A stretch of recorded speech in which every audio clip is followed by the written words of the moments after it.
first in our series of the Research Connection Our Place Live webinars. I'm Juliette Oberland. I'm the Associate Dean of Student Life and I'm an Associate Professor in our University of Sydney Business School. It's my absolute pleasure to be the moderator today and to welcome you along. Before I introduce our speaker and topic though, and because Reconciliation Week has only just concluded yesterday, I really want to give a very heartfelt acknowledgement of country today. Now, I'm currently on Gadigal land, and you might be on Gadigal land or other Indigenous land elsewhere. But wherever you are, and whether you're on the lands of the people of the Eora Nation, I do hope you join with me in acknowledging that we are on land that has been Indigenous land for years, thousands and thousands of years. That land has been in the custodianship of the Indigenous peoples of this country all of this time, and it is, was and always will be Aboriginal land. The lands of the University of Sydney are on the lands of the Gadigal people of the Eora Nation, and they have cared for those years, for those lands for millennia. Now, I'd like to come back to our topic today, our Research Connections webinar.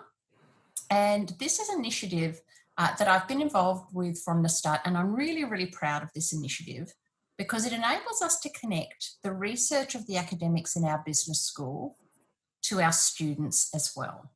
And some of you will have heard me say before that when I was an undergraduate student in particular, I really didn't have any knowledge of or understanding of the scope and complexity and detail of the academic research that the professors who taught me were engaged in. And I really didn't appreciate that they were the leaders in their field and how internationally recognised they were for the work that they did.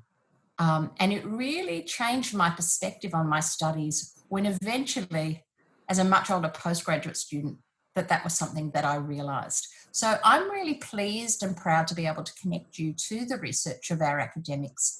And today we have one of our most eminent scholars and our most internationally recognised experts presenting to you, and that's Professor Vince Mitchell, who's the head of our discipline of marketing. And Vince, as I mentioned, is a very eminent scholar and has received much recognition, not only for his research, but also for his teaching as well. He's a very passionate teacher and educator. And Vince's research touches on many, many areas of consumer behaviour and consumer problems. And the topic he's presenting on today, consumer capacity, causes, problems and coping, is one that I'm really, really interested to hear about. I want to welcome Vince and let's hear his presentation, and I'll see you very shortly. Thank you so much. Okay, welcome everyone. Yeah, great to have you here for my Zoom presentation on something that I'm quite passionate about in terms of one of my research topics, and that's consumer captivity. So let me share my presentation with you. And while I'm doing that, if you want to get a pen and paper, because you might want to draw something during this presentation, then that would just be great. So I'm going to be talking about consumer captivity, some of its causes, how we cope with it, and some of the consequences. And I'm going to cover three things in this presentation. The first is to look at the idea of models, and how we make models of how the world operates. I'm going to take one of those models, which is a conceptual model of consumer captivity, and explain why it's so important. Then finally, I'm going to take a part of that model, the coping part, and show how we can use the PEARHEAD coping strategies when we're in a lockdown, captive situation at home. So let me start by introducing you to World of Warcraft. Some of you may know this game. It's an amazing game that is played by tens of thousands of people. And it takes people into different worlds. And the three worlds I want to take you to today are the three worlds that we inhabit as researchers. And the first is, of course, the physical world. That's what real things and real processes happen. It's about being and becoming.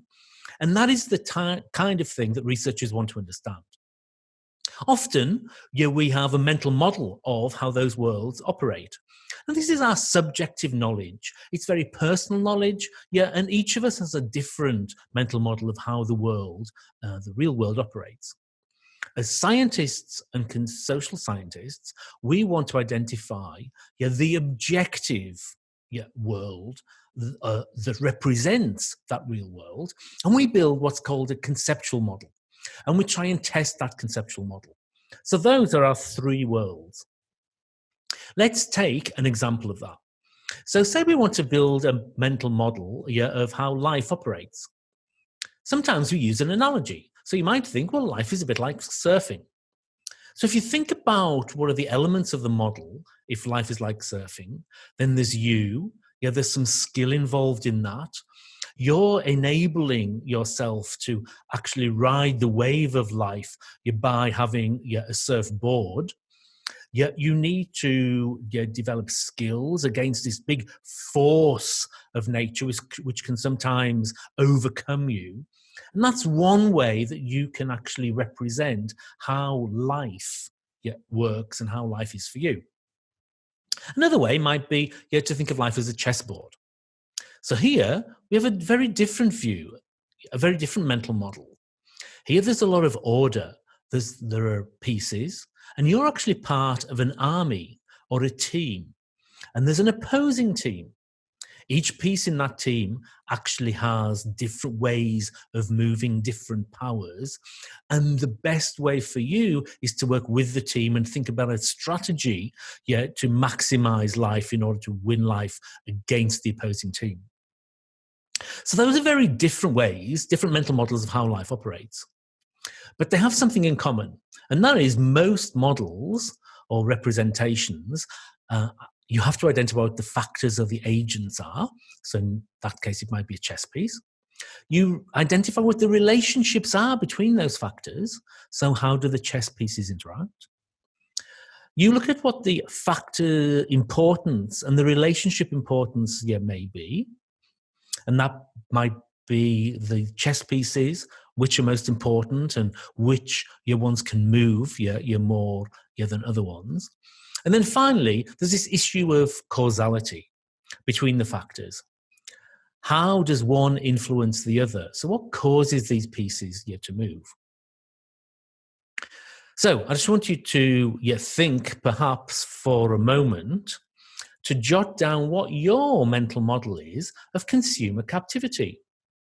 What might the elements be of that, and how might they be related, and what elements cause what things to happen?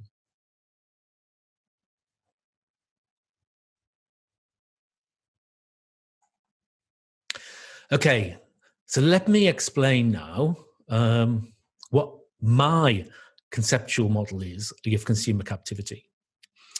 Having talked you through the three ideas of models, let me talk to you about our consumer captivity model and why it's important. So our conceptual model, we often start with defining what our construct or idea is. So for us, consumer captivity is a consumer perception of being physically restrained or restricted within a consumption context. Now, there are two parts to that. The first is the physical component, and there are two parts. Active physical constraint, like wearing a seatbelt, or passive environmental constraint, which is just having a small space around you. There's also a second aspect, which is psychological captivity. Again, here we have an active psychological restraint, which might be being told to sit still in an exam. And there can also be a passive situational or social norm constraint, such as we find about having to sit still and quiet in an opera or a church service. In the studies that we've conducted so far, we're mainly focused on the first one, physical captivity. And that physical captivity can be low, as you'll find in a theatre or on a boat. It can be medium captivity and medium physical restrictions, such as in a long car ride or having your haircut. Or it can be high captivity, such as being in a long-haul flight, in economy class, going to the dentist, or having an MRI examination. So here's our conceptual model then. The very simple one to start with is that consumer captivity has a negative effect on things that marketers are interested in, such as consumer satisfaction. So our first study tried to test that idea. We found information online from seatguru.com and Skytrax. And we identified what the objective seat pitch was for each aircraft type and what the subjective consumer ratings were for economy class passengers. And we had 842 people. What we found from that data source was that, sure enough, if you increase captivity or decrease space, you decrease consumer satisfaction. But it was the amount that was interesting. Objective space, if you increase that by 2 standard deviations, you can increase satisfaction by nearly 6%.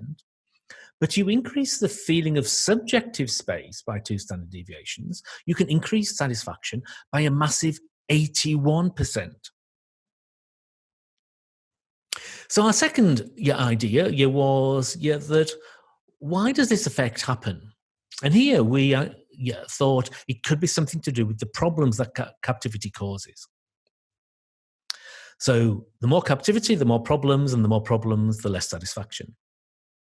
So here, on study 2, we actually identified from blogs and forums across different captive contexts quite a few problems that captivity creates. So from boredom, lack of comfort, anxiety, feeling unhealthy, not looking good, disturbances by others and disturbing others yourself, and embarrassment. So what we did is we put that into another survey, and we found that, sure enough, that these captivity-induced problems are the reason for dissatisfaction. So increased captivity causes increased problems, and increased problems causes a decrease in satisfaction. Now, our third angle on this, when we were doing the research, was this idea that if you're held captive and can't move in a situation, then it's going to be much more problematic for some people than others. So people you probably know them, they've got a high need for movement, they're always fidgeting, they can't sit still. You try and constrain them, then that's going to be much more dissatisfying than people who are quite happy to sit on the settee for hours on end and not move. So what we did there is we did a little experiment. For study 3, as you can see on the right-hand side, we had the bus that was much freer, much wider. And on the left-hand side, the pictures, where the seats were much more constrained. And what we were anticipating, was that the people on the left-hand side with less space, would actually feel less satisfied. But they would feel much less satisfied if they had a high need for movement. And that's what we found in this study. That those people with the same degree of captivity, if they've got a high need for movement, then they actually experience more customer dissatisfaction. So a final element of our model of consumer captivity was something called coping. So what can people do about being held captive in a consumption context? Here we again went back to do a qualitative study. We looked for the things that people wrote about online about how they cope with these kind of situations. So there are quite a few blogs and forums and even books about this. Here are some: The Ultimate Guide to Surviving a Long-Haul Flight, or 10 Tips to Survive Your Long-Haul Flight. So here are some of the strategies we identified: entertainment strategies, productivity strategies, physical and bodily strategies, psychosocial strategies, and activity sequencing. So to give you an illustration of that, for productivity strategies, these may be work-related or personal-related. For bodily strategies, this could be things like sleeping, eating and drinking differently, or having different health and beauty regimes. And for psychosocial strategies, then we think about psychologically reframing the experience, socializing, and asking for support. I'm just going to direct your attention to the left-hand side of the screen, the letters A, R, P, H, and A, because we're going to be looking at those because they were going to represent our PEARHEAD coping strategies we'll be looking at later. So for our final study, we looked at 537 people who had flown in a long-haul flight for at least 6 hours in economy class in the previous month. And guess what happened? What we found was that coping strategies actually reduce the effect of captivity problems on satisfaction. So the more coping strategies people use, the more satisfied they are because they help to reduce the problems. So that's our final model. Our final conceptual model, which we measured and verified in an objective sense, was the consumer captivity as increases, so does captivity problems. But they are much more problematic for people with a high need of movement. But people who use coping strategies can reduce the negative effect of problems on satisfaction by using many more coping strategies. So, having talked to you about the mental models and the different ways in which we can look at those, and taken a model of consumer captivity from our research, how we prove some of those factors and the relationships, I now want to take one part of that, the coping part, and see how we can apply that to a very relevant problem for how we are living today in lockdown for millions of people around the world. And here, I put those into an acronym called PEARHEAD. So P stands for positive thinking. So this is about focusing on what are the positives of being in lockdown. Think about the projects you might be able to do that you couldn't do before. Maybe all those funny messages that you're receiving now from people, and the creativity that people have shown online. It can be massively positive when you think about it. Second one is emotional support. So don't forget to ask your friends about their experiences and what they are doing. And of course, if things get too difficult, there are always people to call like Lifeline or Beyond Blue, which are very helpful when things get a little bit difficult. A stands for action taking. So how can we actually act to reducing the problems caused by staying at home? So here we think often about planning your projects, and these might be self-development projects, learning a new language, or it might be home improvement projects, doing something to make your home a little bit better. R stands for rational thinking. So try to step back from the situation and be objective. So rather than get all your information from other people on Facebook perhaps, make sure you only look at the WHO website, which gives you some very objective data about the situation.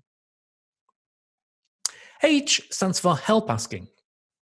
So here we try to maximize our network and ask people how they're coping with the situation. Or go online and take a look at #IStayHome for some helpful tips and advice. E is an important one. This is about emotional venting. So I think it's important to take a little time to express your emotions every day, because this is a difficult situation, being held captive essentially in your own home. So here you might negotiate with family and friends to say, I just need 10 minutes without judgment, just to kind of offload. And I don't need anybody to find a solution to what I'm saying. I simply need to tell you how I'm feeling. A is about avoidance. So here we might think about doing things that take your mind off the problems of being at home. So these are things like spending a little bit more time cooking and perhaps preparing healthier meals, spending a little bit more time on your pampering yourself with your beauty and body care regimes. Or it could be about spending more time exercising or watching Netflix. And then finally, when all of the other coping strategies don't seem to be working, then some people go into denial. So they refuse to believe that the problem has occurred. Now, at its worst, of course, this manifests as flouting the restrictions that we currently are living under. That's about not socially distancing, not washing your hands, going out to large parties when you're not supposed to. And of course, that's not good.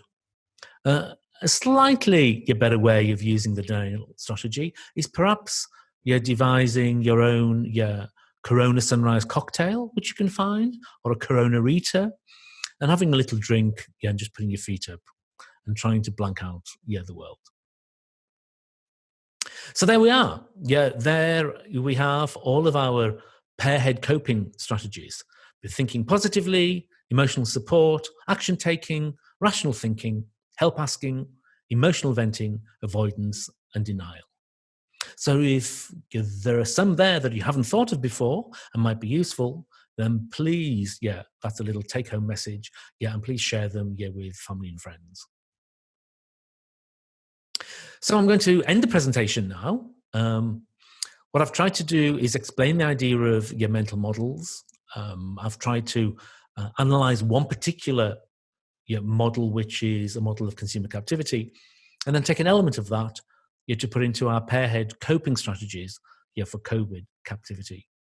But before I finish, I wanted to play a little game with you. But it's a game that kind of gives you an idea of how difficult it can be to cope with captive contexts like a long-haul flight. So imagine being in this flight, and I'm going to give you a particular challenge. We're going to play the Family Game Show Challenge.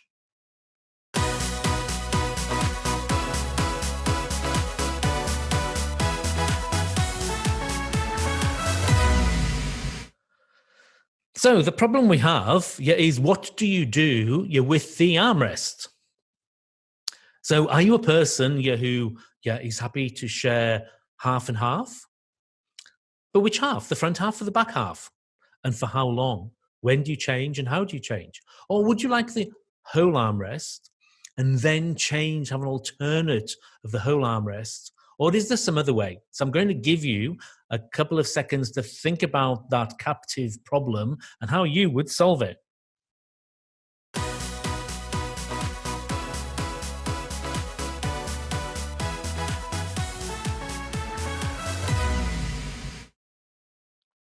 So whatever your solution is, and I hope you have one, perhaps this is not the best solution.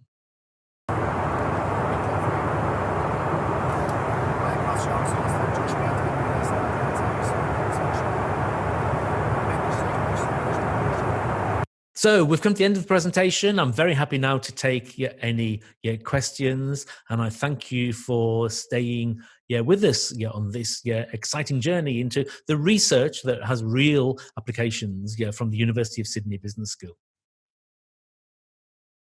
Thank you so much, Vince, for that really interesting presentation. I found that really, really fascinating. So thank you for sharing that with us. I've got a few questions that have come in. Vince, obviously with all of the restrictions we've had at the moment with COVID-19, this is a really timely presentation for us. And I have to admit, when I saw the PEARHEAD, I was wondering if one of the A's was going to stand for alcohol as a coping mechanism. And when I realised that it wasn't, I was very pleased to see you at least mentioned it in that final D on denial, because I think we've all got our different ways to manage this strange situation we found ourselves in, and at least we're having a bit of the easing of the restrictions now. But for some of us, there's only really one way to drown those sorrows. But on a related note, obviously some strategies work better for some people than others, and not everything is going to suit every consumer in a particular context. And I wonder if there are ways in which you can predict which strategies will help which people. You were mentioning about how some people, suffer most on the long-haul flights because they have that active need, whereas some other people are happier to sit on a couch ordinarily, so they may suffer from some parts less than others. Are there any ways in which marketers can help think about which strategies help which people, or is it more a matter of just providing all of the options to people? Great question, Juliet. So a couple of things there. One is that people's extroversion versus introversion might predispose them to use help asking strategies, more if you're more of an extrovert and more like being with and around people than some of the other strategies. So that might be one difference. Some people are big on planning. Some people are real planners in their lives as opposed to just letting life flow. And therefore, the strategies related to planning, which is about action taking, that might be more useful for them. But I think what the range of PEARHEAD shows to people is that whatever strategy they're using now, which might be your Corona-Rita, or your quarantini, your cocktail, that there is other strategies that you might also think about trying for yourself. And who knows, they may really work for you. Okay, thank you, Vince. That's so helpful. One of the questions that's come in has asked whether by promoting the strategies and making people think about how are they going to cope with things like captivity, are there ever situations where it actually draws people's attention too much to those negatives, where actually trying to find the solution contributes even further to that dissatisfaction? Perhaps it's something that they might not have focused on so much. Yeah, so over-focusing, and quite frankly, marketers tread a fine line on this. It's not just about dealing with the current COVID lockdown. That's a general idea where we have to tread this fine balance between asking you how things are for you and how satisfied you are with things, which make you focus on things and think about things that you would not have otherwise have thought about, and then give us a response. And that over-focusing can make people over-scrutinize and actually become more dissatisfied. So actually it's a fine line to tread between how many times you say, how are you today? How is the service? And without that, you're getting people to over-focusing on a negative that they wouldn't otherwise have thought about. And I think you're right that actually the coping strategies come into play, I think, when you've already focusing on the negative. And you're already in a situation where, I could just need a little bit of help here. How do I cope with this negativity? So you've already over-focused, and the strategies are there to help to move you out of that slightly. Yeah, that's very helpful. That makes perfect sense. Another question that's come in is asking around the value of social networks, and a number of the strategies do have a primarily individual or an inward-looking focus. But particularly for extroverts, is there greater value in sort of obtaining help or comfort from other people outside yourself? Sure. So the help asking and the emotional support seeking are two prime externally focused strategies. That you do need a good social network to activate properly. And so during this time, when we aren't seeing people as physically and renewing those relationships, then it's mindful that if we are going to activate those coping strategies, they assume we do have a good network. And so we need to kind of keep those networks going just in case we need them for coping mechanisms later. Now, if we don't have them, of course, then and this may be a wake-up call for some people who've let those networks drop a little and say, well, actually, they are quite useful and you might need them down the line. So maybe think about that. But also it's about there are other places out there where people can go in an anonymous way to kind of find help externally if they don't have those networks as well. I wonder as well, Vince, about, you sort of had talked about the idea of the mindset and the denial or thinking about things differently, and particularly that example of the air travel. I wonder when people eventually, now that we've had such a lengthy period of time, which is continuing, where we actually can't travel, we can't be on that plane in close quarters to other people, whether we'll actually view what were previously sort of real captivity problems, whether we'll actually view those quite differently when the restrictions are eased and people are just grateful for being able to travel again, whether we'll realise that maybe we were being little pampered babies before when we were complaining, and actually just how lucky we are. Yeah, look, I mean, the absence make the heart grow fonder kind of Mm. argument. Yeah, he's true of a lot of things. Had a lot of people who coming out of captivity saying, "Oh my goodness, just having a cup of coffee at the local cafe, it was such a delight and a pleasure. I didn't realise how much I'd missed it and how valuable it is in my life, and I took it for granted." So that taken for grantedness thing is something which I think if we're looking for the little silver linings to the COVID cloud, Mm. I think we're each going to experience some of those in a slightly different way, and it may be that international travel, even in economy, turns out to be something a lot more pleasurable than we thought it was. Yeah. Now, the next question that's come in, Vince, is a slightly more general one about marketing in general, and thinking about, in a post-COVID world, the discipline of marketing will be reinventing itself, as will many others. But what in particular excites you when you're thinking about that future of the discipline? So I think here there are a couple of things that students can think about how they've reacted and had to change because of COVID, which can stand them in good stead for marketing your jobs and other jobs, and that is the ability to cope and adapt with substantial change. Lots of businesses are now having, including marketing departments, to deal with substantial change. And the fact that you have a story about how you dealt with your substantial change, whether that's because of your family circumstances or the way that you related to your studies, now you had to adapt to studying online and how you made that work for you. That adaptability and ability to make the most of an opportunity, make the most of a difficult situation, is a great story to tell a future employer about what you did during this time. I think that's a really interesting message, isn't it, Vincent, thinking about that resilience there as well.